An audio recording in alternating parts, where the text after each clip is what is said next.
We live in a world that is increasingly defined not by production, creativity, or human connection, but by administration. We are surrounded by structures, governments, corporations, institutions that seem to exist primarily to perpetuate themselves. This is the age of bureaucracy, and to understand it, we must first understand the twisted logic that governs it. The fundamental logic of a bureaucrat is simple, yet profoundly destructive. How do I justify my existence by doing as little actual work as possible, while simultaneously creating enough friction to make myself appear indispensable? This sounds cynical, perhaps even exaggerated. But let me illustrate this with a story, a true story that happened to me in Toronto. It perfectly encapsulates the absurdity of the bureaucratic mind. I was in a park with my 2 young sons. They were running around playing as children do. We had been going to this park for months. I trusted them and I trusted the environment. But on this particular day, my 4-year-old ran a bit too far. I lost sight of him for a moment. A stranger found him wandering and, trying to be helpful, started talking to him. But my son didn't speak English. Surrounded by strangers asking questions he couldn't understand, he panicked. His little body's defense mechanism kicked in, and he fainted. By the time I found him, a crowd had gathered. The police had been called. Paramedics were on the scene. They checked him out, and physically, he was fine. His vital signs were normal. He had simply been overwhelmed and scared. The paramedics confirmed this. It wasn't heat stroke. It wasn't an injury. He was okay. But then the police stepped in. They interrogated me. I explained the situation, that he didn't speak the language, that he got scared. Any reasonable human interaction would have ended there. Okay, sir, be careful next time. Have a good day. But that is not how a bureaucracy works. The police insisted on taking us to the hospital. I resisted. I knew that going to a hospital meant waiting in a plastic chair for 12 hours, exposing my child to actual sick people, wasting medical resources, all for a doctor to tell us what we already knew. He was fine. While this was happening, just across the park, a violent fight broke out. People were shouting, punches were being thrown, and I looked at the police officers interrogating me, a father with a fainting child, and I thought, why are you bothering me? Why aren't you dealing with the actual violence happening 50 yards away? The answer, once you understand the bureaucratic mind, is obvious. It is easier to harass a compliant father than to break up a fistfight. It is safer. It generates paperwork just the same. It justifies their shift. It checks a box. Bureaucrats do not solve problems, they manage processes. They gravitate toward the path of least resistance that still looks like work. Eventually, a society becomes so saturated with this logic that the institutions designed to serve us begin to view us, the citizens, as raw material for their administrative procedures. We become cases, numbers, and liabilities to be processed rather than human beings to be helped. This tendency is not just annoying, it is dangerous. To understand where this path leads, we must look at the work of Hannah Arendt, one of the most powerful intellectuals of the 20th century. In her seminal work, The Origins of Totalitarianism, Arendt analyzed the twin horrors of Nazism in Germany and Stalinism in Soviet Russia. She sought to understand how these regimes could compel millions of people to participate in the destruction of their own societies, resulting in the deaths of tens of millions. Arendt concluded that these regimes were not merely political parties, they were secular cults. They functioned like evil religions, possessing 3 defining characteristics that we must pay close attention to because they are not unique to the 1930s or 42nds. They are latent in every large bureaucracy. First, these regimes were removed from reality. They did not care about the actual state of the world. They had a dogma, a faith, a mindset, and their goal was to impose that faith onto reality, regardless of the facts. If the facts contradicted the ideology, the facts were declared enemies of the state. Second, because they were detached from reality, their only logic was movement and expansion. How do you know if your ideology is correct if reality keeps contradicting it? You grow, you expand. If you are winning wars, if your membership is increasing, if you are conquering new territory, then you must be right. Growth becomes the only metric of truth. The Nazis could not use logic to justify their actions, so they used momentum. Third, and most terrifyingly, these regimes hated reality. They actively fought against it. Even when the Nazis were clearly losing the war, when it was mathematically impossible for them to defeat the combined might of the Allies and the Soviet Union, they doubled down. They accelerated the Holocaust. They refused to surrender. In their religion, defying reality was the ultimate test of faith. To accept defeat was to lose one's soul. Arendt's analysis was specific to totalitarianism, but there is a chilling implication she left unsaid. These characteristics apply to all bureaucracies.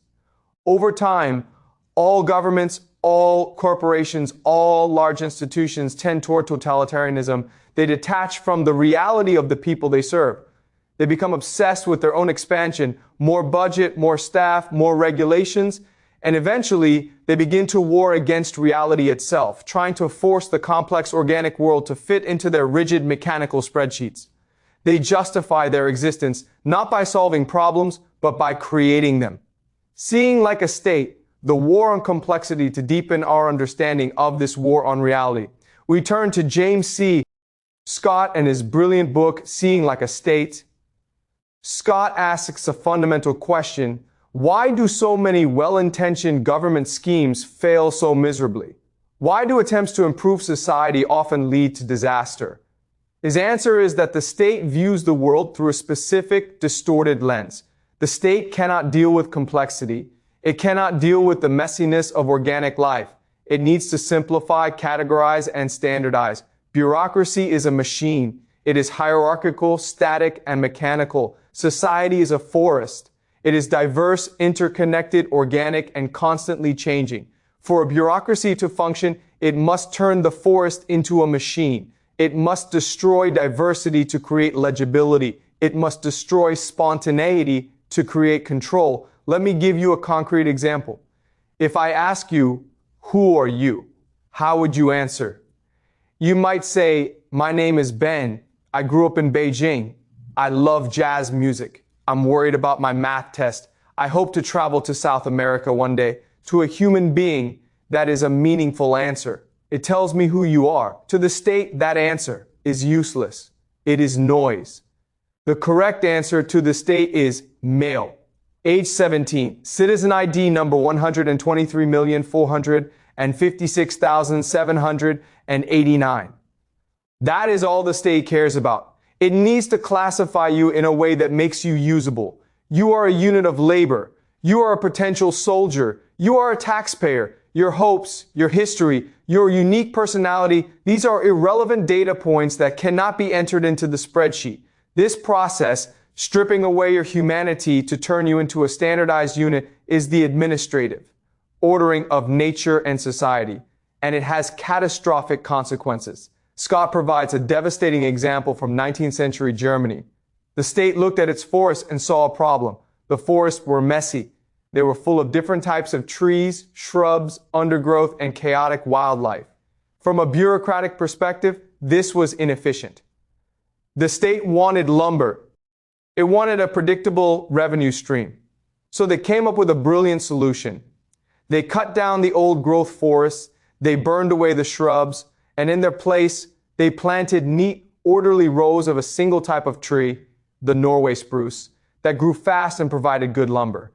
It looked perfect on paper. It was a scientific forest. It was a machine for producing wood. For a few decades, it worked. Lumber yields went up. The bureaucrats patted themselves on the back, but then disaster struck. Because the forest was a monoculture, because it lacked diversity, it had no resilience. It became incredibly vulnerable to disease and pests. A single storm could knock down thousands of trees because they had shallow root systems, having grown without the struggle for nutrients. The soil became depleted because the complex ecosystem that renewed it had been destroyed. The scientific forest died. It was a victim of the state's hubris. A natural forest is resilient because it is diverse. If a disease attacks one type of tree, the others survive. The complex web of life, the birds, the insects, the fungi, creates a system that can withstand shock. Human society is the same. We are a forest. We thrive on diversity. on local knowledge, on different ways of living, when the state tries to turn us into a monoculture, when it imposes a single ideology, a single way of working, a single definition of success, it makes society fragile. It creates a system that cannot withstand shock. We saw this again in Tanzania with forced collectivization. The government looked at traditional farmers and said, "This is inefficient. You are all doing different things on small plots of land. We will move you all into big villages. We will make you farm communally. We will use modern techniques." The result was not efficiency. The result was starvation. The bureaucrats in the capital city had a visual codification of what a modern farm should look like. Straight lines, big machines, but they knew nothing about the local soil, the local weather, or the local traditions that had kept those people alive for centuries. They destroyed the functional chaos of reality to replace it with a dysfunctional order. The mechanisms of control, this impulse to simplify and control, permeates every aspect of modern life. Consider urbanization. Historically, humans lived in decentralized communities. We moved based on seasons and resources. We traded informally. But the state hates this. The state cannot tax a nomad. The state cannot conscript a drifter. So, the state forces people into permanent settlements. It creates cities not just for economic efficiency, but for surveillance and taxation. The wage system itself is a tool of control, a way to quantify labor so a percentage can be extracted. Consider property. For most of human history, property was a fluid concept, often shared or managed communally. The state demands rigid property rights, titles, and deeds. Why? Because you cannot tax what isn't owned. You cannot seize what isn't defined. Consider resources. Water, land, forests, these used to be commons. Now they are centralized, regulated, and monetized. The result of this over-bureaucratization is that life becomes increasingly expensive and difficult for the average person. We see a divergence in the economy. The price of consumer goods, TVs, toys, cheap clothes, has gone down. These are the things the machine wants you to have to keep you distracted. But the price of the things that actually matter, healthcare, education, housing, has skyrocketed. Why? Because these sectors are heavily bureaucratized. They are monopolies controlled by administrators. The hospital administrator does not care about your health. They care about billing codes. The university administrator does not care about your learning. They care about compliance. We are paying more and more to support a class of people who do not produce anything, but who charge us for the privilege of navigating the maze they built. The illusion of wealth, we are told that we are richer than ever. We point to the stock market, to the lines on the graph that go up and up. Look at the S&P 500, they say. Look at the growth. But this is a lie. If you look at the stock market price in dollars, it goes up. But the dollar is a bureaucratic fiction. It can be printed endlessly by the state to mask its failures. If you look at the stock market priced in gold, a real physical asset that cannot be printed, the story changes. The value has not gone up. In many ways, it has gone down or stayed flat for decades. We are living in a financial fairyland. The wealth is not real. It is a paper illusion created by central banks to keep the population docile. We feel richer because the number is higher, but the value of our labor is eroding. We are running on a treadmill that is speeding up just to stay in the same place. The revolt, quiet quitting, and letting it rot human beings are not stupid. Deep down, even if they cannot articulate it, people feel that the system is broken. They feel that the game is rigged. They realize that working hard in a bureaucracy is pointless. In the past, hard work meant survival. It meant building something for your family. Now, hard work often just means hitting a KPI for a boss who doesn't know your name, to generate profit for a corporation that would fire you tomorrow to save a penny. So, people are opting out. In America, we call it quiet quitting. You show up, you do the bare minimum to not get fired, and you go home. You refuse to give your soul to the machine. In China, the terms are even more evocative. Tang Ping, lying flat, just giving up on the rat race entirely. Or Bailan, let it rot.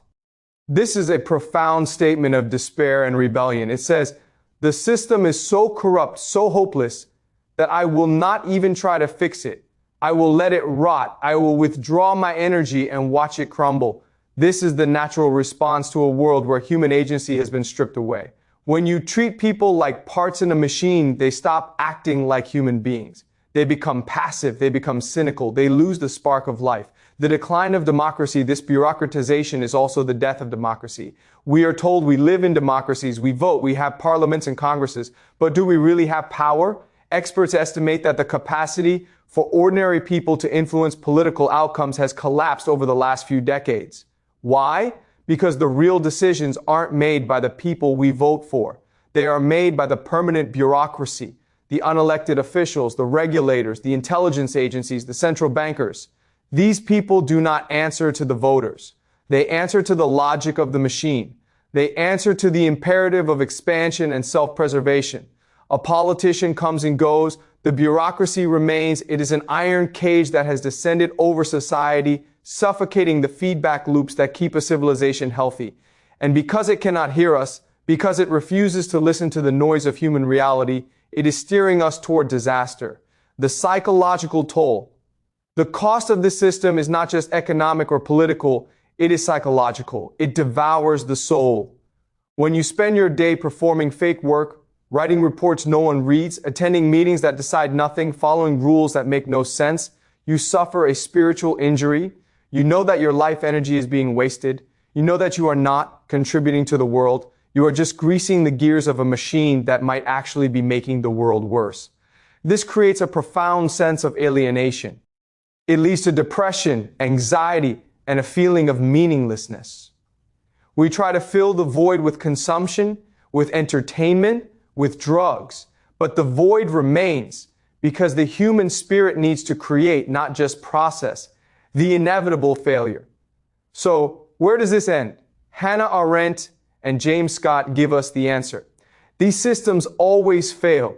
They fail because they are at war with reality, and reality always wins in the end. The scientific forest died because it was too fragile.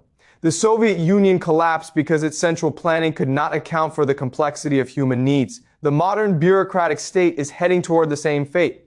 It is becoming too complex, too rigid, and too expensive to sustain. It creates more problems than it solves. It alienates the people it needs to survive. We are entering a period of fragility. The monoculture is dying. The challenge for us, for those who want to live meaningful lives, is to recognize the game for what it is. We must see the fake work for what it is. We must try, in whatever small ways we can, to replant the diverse forest. We must build resilience in our own lives outside the machine. We must reconnect with the messy, organic, human reality that the state tries to suppress.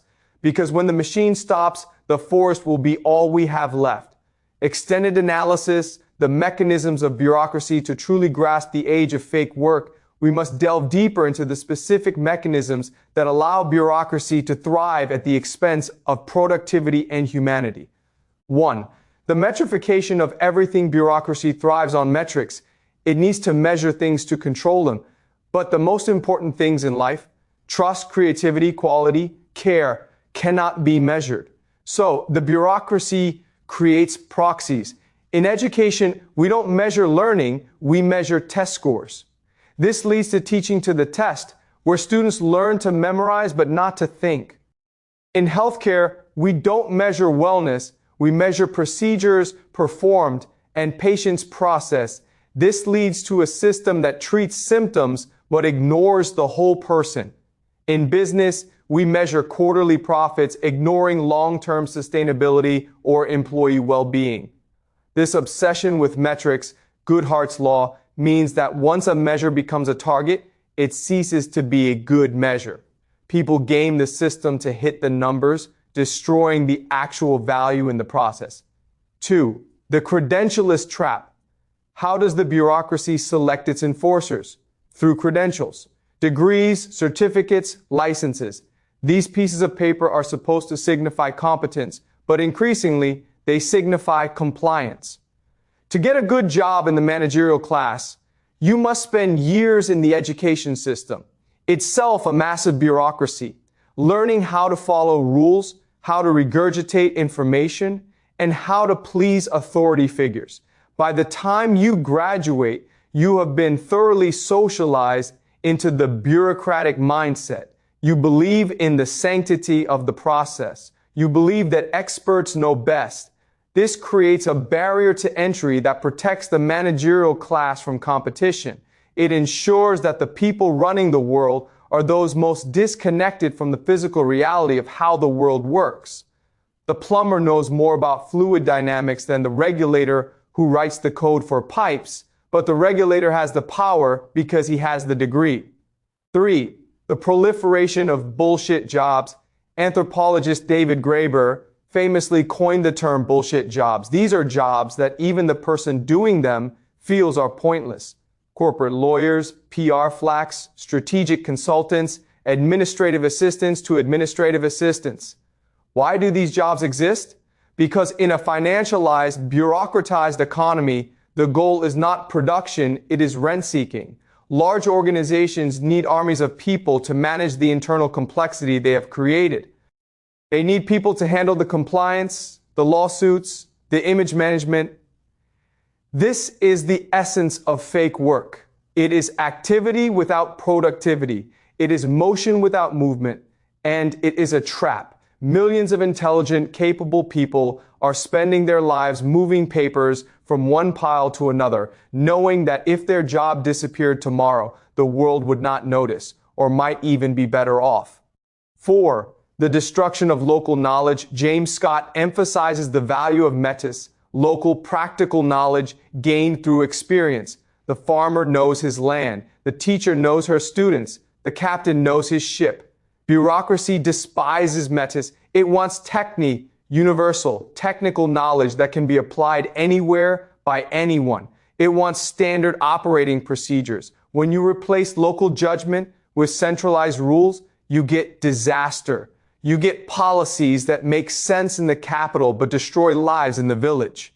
You get algorithms that determine who gets a loan or a job, ignoring the nuance of individual character. This destruction of local knowledge makes us stupid. It makes our systems brittle. We lose the ability to adapt to changing circumstances because we are not allowed to use our own judgment. We must follow the manual even when the manual is wrong. 5. The cult of safety. Finally, bureaucracy justifies itself through safety. We are here to protect you, it says. We need these rules to keep you safe. This was the logic of the police in the Toronto park. They needed to take the child to the hospital just in case. It is the logic that bans kids from playing unsupervised. It is the logic that requires endless warning labels and liability waivers. But total safety is an illusion, and the pursuit of it creates a suffocating cage. By trying to eliminate all risk, the bureaucracy eliminates all freedom. It treats adults like children who cannot be trusted to navigate the world. This infantilization of the population is perhaps the most insidious effect of the bureaucratic age. We forget how to take risks. We forget how to solve our own problems. We wait for the authorities to tell us what to do, and that is exactly where they want us.